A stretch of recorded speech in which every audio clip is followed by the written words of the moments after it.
Chapter 6. The next morning, Carter woke up on a bench in front of the town hall where he spent the night. Someone had covered him with a bristly old blanket. He felt for his bag across his chest. Still there, thank goodness. His vision spun as he took in a park across the street to see if anyone might be watching him. Its crisp green grass reached out for several blocks in either direction.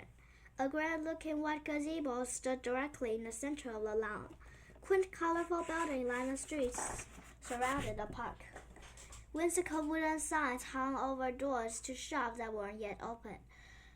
There was one shaped like a tall boot, and another like a striped piece of red and white candy, and another was an old-fashioned silver key. The area was empty except for a few well-dressed people out for a morning stroll, and no one to get his direction. He was relieved to see the sun. Not having a home was always hardest when it is raining. Carter got up, stretched, then peeked behind some bushes. Something jangled inside his pant pocket. Reaching inside, Carter pulled out several coins. They must have come from the same person who covered him with a blanket. But who? Then he remembered.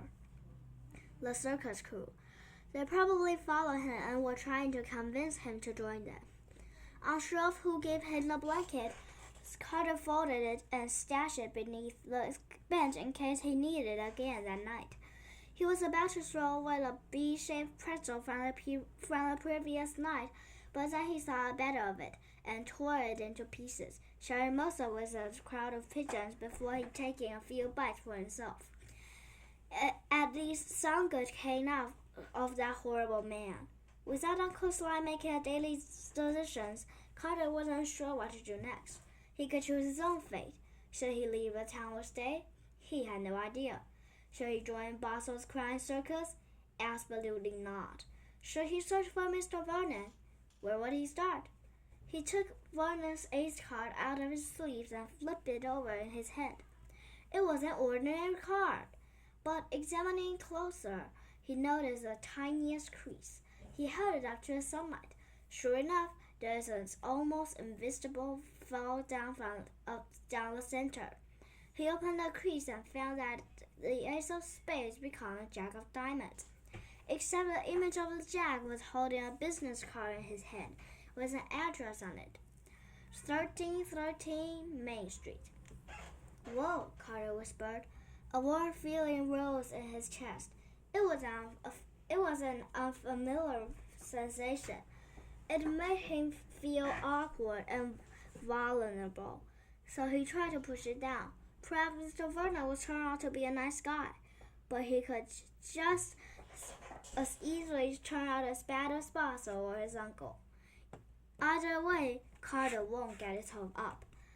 Carter circled a small park, found Main Street, then followed numbers until he reached a small shop tucked between two taller office buildings. The sign over its door was shaped like a top hat.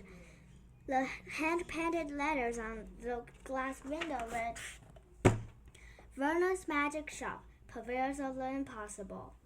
When Carter entered, a tiny bell on the door rang out loud. A green feathered parrot with a yellow neck squawked, Hello, Carter. Welcome to Vernon's Magic Shop. How does that bird know my name? Carter asked, astounded. Magic, of course, said a large-eyed girl sitting on the counter. She wore a white jacket with straps that tied her arms behind her back. There's no such thing as magic, Carter said, recalling this was the same conversation he had with Mr. Vernon the previous night.